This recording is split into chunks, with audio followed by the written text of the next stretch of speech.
ये बात पिछले साल की सर्दियों की है। मैं एक छोटे से हिल स्टेशन के रिजॉर्ट में शेफ हूँ, वो भी हिमाचल के किसी गुमनाम इलाके में, जहाँ चारों तरफ सिर्फ पहाड़ियाँ, जंगल और बर्फीली हवाएं हैं। रिजॉर्ट अकेला थका सा खड़ा है, बाहर कुछ नहीं, न गाड़ियाँ न लोग। हम स्टाफ को यहीं पर रहने की जगह देते हैं और ज़्यादातर लड़के लड़कियाँ बाहर से आती हैं वर्क एक्सपीरियंस के लिए।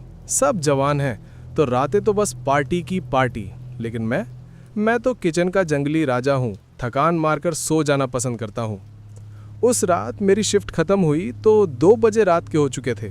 मेरा दोस्त रवि, वो केरल का छोरा है, साउथ इंडियन स्टाइल में चाय पीता है और कहानियाँ सुनाता है, वो भी किचन से निकला। रवि का बचपन से शौक है पुरानी हवेलियों और जंगलों में घूमने का। वो फोटो खींचता है और यूट्यूब पर डालता है। हम दोनों ने सोचा आज पार्टी नहीं, बस चुपके से 2-4 चाय की प्यालियाँ और गपशप। मेरे कमरे में बैठे चाय की बजाय पुरानी चाय की बोतलें खोली, हल्की फुल्की, बस मूड फ्रेश करने को। बातें चलने लगी, दिन भर की थकान, बॉस की डांट, फिर हंसी मजाक। चाय की गर्मी से टॉपिक घूम गया भूत प्रेतों पर। मैंने अपनी पुरानी बात बताई। बचपन में गांव में एक पुरानी कोठड़ी में रुका था जहां रात को दीवारों से सिसकियां आती थी। रवि हंस पड़ा, अरे यार तू तो डरपोक है, मेरे यहाँ केरल में तो असली कहानियाँ हैं, जंगल वाली चुड़ैलें जो रास्ता भटकाने के लिए गाती हैं। फिर उसने अपनी एक्सप्लोरिंग की स्टोरी सुनाई। एक बार वो एक बंद पड़ी चाय बागान में गया था जहां लोकल लोग कहते थे कि ब्रिटिश ज़माने का कोई सिपाही भटकता है। रवि ने फ़ोटो दिखाई, धुंधली सी शक्ल है, जैसे कोई छाया। चाय के नशे में रवि ने फ़ोन निकाला, चल कुछ मज़ेदार करते हैं। ये ऐप है रैंडोनटिका, GPS से रैंडम जगह सुझाता है। सोच क्या ढूंढना है, डरावना कुछ? मैं हंस दिया, 2 बजे रात को? ठीक है, डरावना ही। ऐप ने 3 जगहें दिखाई। हमारी कार नहीं थी तो सबसे पास वाली चुनी, रिजॉर्ट से बस आधा किलोमीटर नीचे, पहाड़ी रास्ते से होकर। बाहर कड़ाके की ठंड, सर्द हवा सुई की तरह चुभ रही थी। फ़ोन की टॉर्च जलाकर निकले।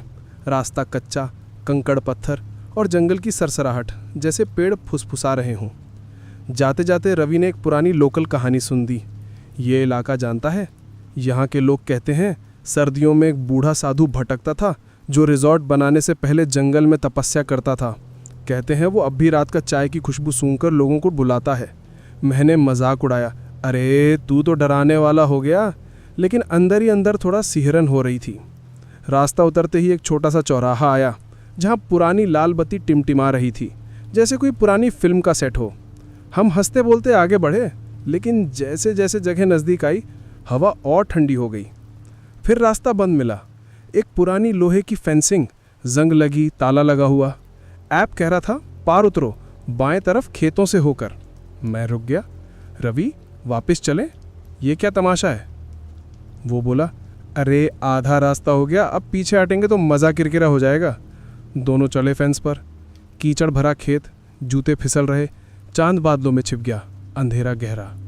टॉर्च की रोशनी में दूर कुछ चमका, एक पुराना लकड़ी का शेड, जैसे कोई भूला बिसरा गोदाम। मैंने पूछा, वो है? नहीं यार, वो बाएं, रवि ने इशारा किया। दोनों शेड के पास रुके। टॉर्च डाली तो दीवार पर लाल रंग से कुछ उकेरा हुआ था, एक भयानक सा राक्षस का चेहरा, जैसे रामायण वाला रावण, लेकिन आंखें चमकती हुई। मैं जम गया। रात के 3 बजे अकेले खेत में ये क्या? रवि ने हंसने की कोशिश की, हा, बस कोई बच्चे का शरारत, चल आगे। लेकिन उसकी आवाज़ कांप रही थी। मेरे गले में गांठ लग गई। क्लाउन नहीं, लेकिन वैसा ही डर। मैंने कहा, कुछ गड़बड़ है यार। रवि ने ऐप चेक किया, बस थोड़ा आगे जंगल की लाइन पर। जंगल? वो घना सा जहाँ रिजॉर्ट तक 2 किलोमीटर का रास्ता है। मैंने मन ही मन ठान लिया, नहीं ये तो पागलपन है। लेकिन फिर वही आधा रास्ता हो गया। धीरे धीरे बढ़े। अचानक जंगल के बीच से हल्की सी रोशनी झलकी। कोई और था वहाँ, ठीक ऐप वाली जगह पर। मैं पलटा रवि से कहने को कि भागें, तभी क्रैक, टहनियाँ टूटने की आवाज़, कुछ भारी कदमों की थाप। मैंने देखा नहीं, बस भागा। रवि भी पीछे पीछे। पैरों तले ज़मीन फिसल रही, सांस फूल रही, ठंडी हवा चाकू की तरह गले में। दिशा भूल गए, बस भागते रहे। कब रुके पता नहीं। वो लाल बत्ती फिर दिखी, जैसे कोई दिया जला हो। हम दोनों लुढ़कते गिरते चढ़े पहाड़ी पर। रिजॉर्ट की लाइटें देखकर आंखें नम हो गईं। साफ है हम, रवि ने हाफते हुए कहा। लेकिन वो रात हमें बदल गई। बाद में पता चला रिजॉर्ट का एक पुराना माली चच्चा जो सालों से यहाँ है, वो चाय पीते हुए बोला, बेटा वो जंगल में साधु नहीं भटकता, असली खतरा इंसान का होता है। कभी कभी बाहर से कोई आता है, अकेले घूमने वालों को। चचा ने आंखें तरेरी लेकिन कुछ और ना कहा। हमने ऐप डिलीट कर दिया। रैंडोनिटी का कभी मत ट्राई करना, खासकर रात को। कहते हैं कुछ जगहों पर लोग लाशें ढूंढ लेते हैं या डार्क वेब से लिंक होता है, लेकिन मेरा डर वो परलौकिक नहीं था, वो इंसान था, जंगल में छिपा, इंतज़ार कर रहा, जैसे कोई भूखा भेड़िया। अब सोचता हूँ अगर चचा की बात सही हो तो शायद वो साधु की कहानी असल में किसी पुराने हत्यारे की हो।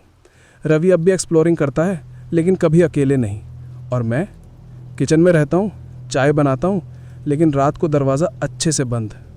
क्या पता अगली सर्दी फिर कोई आप बुला ले। ये कहानी दिल्ली के एक शांत इलाके वसंत कुंज की है। रात के करीब 2 बजे का वक्त था। मैं अपने दोस्त राजेश के घर पे था।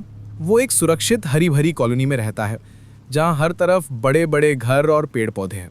हम दोनों ने खूब शराब पी, गप्पे मारी, हंसी मजाक किया। मज़ा इतना आ रहा था कि समय कब गुजर गया पता ही नहीं चला। 1 घंटा क्या, पूरी रात निकल गई लगती थी। लेकिन मैंने ज़्यादा पी ली थी और राजेश को सुबह जल्दी उठना था ऑफिस के लिए। वो अचानक बोला, यार सोने का टाइम हो गया। मैंने सोचा रुक जाऊं, लेकिन शर्म आई। क्या कहूँगा कि रुक जाऊं यहाँ सोने के लिए। वो खुद भी शायद थक गया था या ज़्यादा पीकर भूल गया। खैर, कभी कभी ऐसी छोटी परेशानियाँ ज़िंदगी की कदर कराती हैं। मुझे ड्राइव करने से पहले थोड़ा होश में आना था, कम से कम 1 घंटा तो लगता। घर से निकला तो समय जैसे रुक सा गया। वो गली एक डेड एंड वाली गली थी, जहाँ सड़क आखिर में मुड़कर 2 हिस्सों में बंट जाती है। मेरी कार सड़क किनारे खड़ी थी। पूरी गली में बस एक स्ट्रीट लाइट जल रही थी, वो भी सर्कल के बीच में, करीब 70-80 मीटर दूर। मैं लड़खड़ाते हुए कार तक पहुंचा, चाबी निकाली, दरवाज़ा खोला और पीछे वाली सीट पर लेट गया। ये इलाका मेरे लिए नया था, अंधेरा और अजीब। मैंने पीछे पड़ी पुरानी मैगजीनें और एक पुराना स्वेटर खुद पर ओढ़ लिया, ताकि कोई बाहर से देखे तो लगे जैसे बस सामान पड़ा है। डर तो लग रहा था, लेकिन क्या करता, बस वक्त गुजारना था ताकि सुरक्षित घर पहुंच सकूं। नींद तो आने से रही। वो सस्ती सीट, चारों तरफ अंधेरा, सब कुछ डरावना लग रहा था। दिमाग में तरह तरह के ख्याल आने लगे। क्या पता कोई पुलिस वाला आ जाए, टॉर्च मारकर पूछे क्या कर रहा है यहाँ पे, या कोई तेज रफ्तार गाड़ी टकरा जाए। तभी दूर से करीब 100 मीटर से पैरों की आवाज आई, बजरी पर चरमराती हुई। धीरे धीरे नजदीक आ रही थी, लेकिन बीच बीच में रुक जाती थी। मैं सोचने लगा, क्यों रुक रहा है? शायद कारों को चेक कर रहा है चोरी के इरादे से। मैंने याद किया, गली में 3-4 कारें थीं। 3 बार रुका और फिर मेरी कार के शीशे के पास सांस लेने की आवाज। मैं सांस रोककर लेटा रहा। हमारे बीच बस 1 फुट का फासला था। मैंने खुद को सामान में छिपा रखा था, बिल्कुल हिल नहीं रहा था, जैसे वहां कुछ नहीं है। अचानक एक आदमी की आवाज आई। उम्र में 40-45 का लग रहा था, लेकिन बोल रहा था बच्चों वाली मीठी मीठी आवाज में, मैंने तुझे देख लिया है। जैसे बचपन में छुपन छुपाई खेलते वक्त कोई दोस्त मजाक में बुलाता है, बाहर आ जा। लेकिन उसकी आवाज में कुछ गड़बड़ थी, जैसे मुझे ललचा रहा हो, ये देखने के लिए कि वो ढेर सामान है या इंसान। मैं हिला नहीं, बस सांस को इतना धीमा कर लिया जैसे मैं मरी गया हूं। आंखें सामने वाली सीट पर टिकी, पलक तक नहीं झपकी। दिल इतनी जोर से धड़क रहा था कि लगता था शरीर हिल रहा है। वो कार के चारों तरफ घुमा। मैंने कदमों की आवाज सुनी, ट्रंक पर हाथ फेरा, जैसे अलार्म चेक कर रहा हो या मुझे आजमा रहा हो। मैं फाइट या भागने के बीच फंसा था, लेकिन कुछ भी करने से खतरा बढ़ जाता। बस ठंडा पड़ा रहा, दुआ मांग रहा था कि वो झूठ बोल रहा हो। फिर वो दोबारा घुमा, दाहिने दरवाजे का हैंडल हिलाया, कई बार खींचा। मैंने तुझे देख लिया है। इस बार आवाज में गुस्सा था, जैसे यकीन हो गया हो कि वो ढेर हिलेगा और मैं निकलूंगा। मेरी मांसपेशियां इतनी कड़ी हो गईं कि लगता था अब टूट जाएंगी। तभी टक टक टक, शीशे पर धातु की आवाज, जैसे कोई चाकू या रॉड से ठोक रहा हो। मैंने आंखें नहीं हटाई, बस सामने देखता रहा। ओढ़े हुए सामान से बाहर कुछ नहीं दिख रहा था, लेकिन लग रहा था वो मुझे घूर रहा है। मेरा नाम है जोकर, तेरा क्या नाम है? आवाज अब गहरी, पागल वाली हो गई। मेरे दिमाग में एक डरावनी तस्वीर बन गई, इंसान जैसा नहीं, कोई राक्षस, मैंने मौत मान ली। तैयार था गोली खाने को, चाकू के वार सहने को, बस इतनी दुआ कि दर्द कम हो। मैं सोच रहा था राजेश सुबह उठेगा आराम से सोकर और बाहर देखेगा तो मेरी लाश कार से लटकी हुई, खून से सनी। लेकिन तभी सब शांत, सिर्फ मेरी धड़कन की आवाज। वो क्या कर रहा है? बस खड़ा मुझे देख रहा है रात के अंधेरे में, या सच में चला गया? समय जैसे जम गया। फिर कदमों की आवाज दूर होती गई। शुक्र है भगवान का, चला गया। लेकिन मैंने और 1 घंटा इंतजार किया, जब तक सुबह की पहली किरण नजर आई। फिर जल्दी से आगे की सीट पर आया, कार स्टार्ट की और वहां से भागा, आंखें फाड़े, पूरी तरह होश में। रास्ते में मुझे राजेश का फोन आया। वो बोला, यार तू चुपके से चला गया, मैंने सोचा तू रुकेगा। मैंने हंसकर टाल दिया, लेकिन मन में एक राज था। बाद में पता चला वो इलाका पहले एक पुरानी कब्रिस्तान की जगह पर बना था। लोग कहते हैं रात में वहां अजीब साए घूमते हैं, जैसे कोई खोई हुई आत्मा। क्या वो आदमी था या कुछ और? आज भी सोचता हूं तो रोंगटे खड़े हो जाते हैं। कुछ साल पहले की बात है, जब कोरोना की लहरें थम चुकी थीं और जिंदगी धीरे धीरे पटरी पर लौट रही थी। ये राजस्थान के एक छोटे से गांव की कहानी है, जहां मैं रवि अपनी दादी के साथ रहता हूं। वो साल 2022 का था और बारिश का मौसम जोरों पर था। कई दिनों से लगातार पानी बरस रहा था। रातें इतनी शांत हो गई थीं कि दूर दूर तक कोई आवाज नहीं आती। उस रात करीब 12 बजे बारिश थमी और वेदर ऐप पर दिख रहा था कि अगली बौछार सुबह 2 बजे आएगी। मैंने सोचा क्यों ना थोड़ी देर टहल लिया जाए ताज़ा हवा में। गांव की सड़कें सूनी पड़ी थीं। आमतौर पर कुत्तों को घुमाने वाले लोग मिल जाते, लेकिन आज कोई नहीं दिखा। मैं बस स्टैंड की तरफ बढ़ा, जहां से गांव की मेन रोड शुरू होती है। पहले गांव में कुछ चोरी डकैती की घटनाएं हो चुकी थीं, इसलिए मैं हमेशा सतर्क रहता। फोन पर गाने सुनते हुए चलता, लेकिन बीच बीच में रुककर ईयरफोन निकाल लेता आसपास की आवाजें सुनने के लिए। उस वक्त मैं अपनी कॉलेज की दोस्त प्रिया को वॉइस मैसेज भेज रहा था, कुछ पुरानी यादों के बारे में बता रहा था।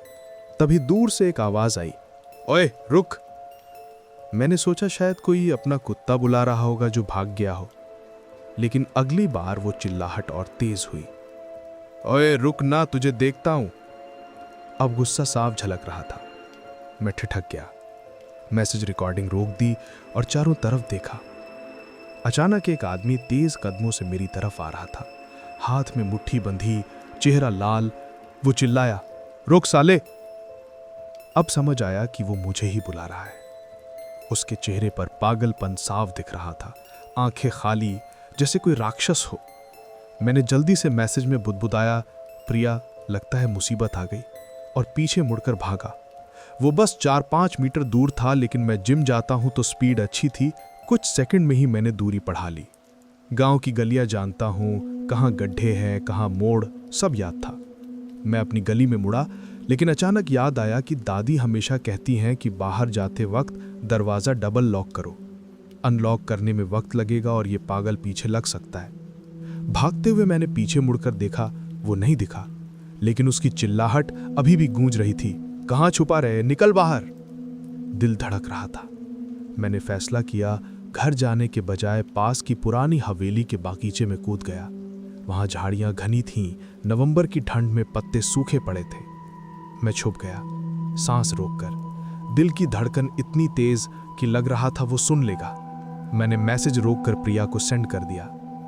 थोड़ी देर बाद वो आया, अब चलते हुए, मुस्कुराते हुए, जैसे कोई जीत का जश्न मना रहा हो। मेरे पास रुका, नाक खुजलाता हुआ, खांसता हुआ, बड़बड़ा रहा था, आजकल लोगों को तमीज सिखानी पड़ती है, कोई नहीं सिखाता। उसकी हरकतें अजीब थीं, नाक सूंघता, मुंह पोंछता, जैसे कोई नशे में हो या कोई बीमारी हो। लग रहा था शायद गांव के बाहर से आया हो, कोई पुरानी रंजिश हो। लेकिन मैंने सुना था कि गांव में पहले भी ऐसे लोग घूमते थे जो कोरोना के बाद मानसिक रूप से टूट गए थे। वो खांसते खांसते आगे बढ़ गया, लड़खड़ाता हुआ। मैंने 5 मिनट और इंतजार किया, फिर निकला। हाथ पैर कीचड़ से सने थे। घर पहुंचा, दरवाज़ा लॉक किया और प्रिया को फिर मैसेज किया, सब ठीक है, जिंदा हूं। पता नहीं क्या था वो, लेकिन अच्छा नहीं लग रहा, शायद नशे में था या पागल। अगले दिन पता चला कि गांव में एक नया मजदूर आया था जो रात में घूमता था और लोगों से झगड़ता था। लेकिन मेरे लिए वो रात एक सबक थी। कभी अकेले बाहर ना निकलो बिना बताए। वो आदमी, उम्मीद है, कभी ना मिले।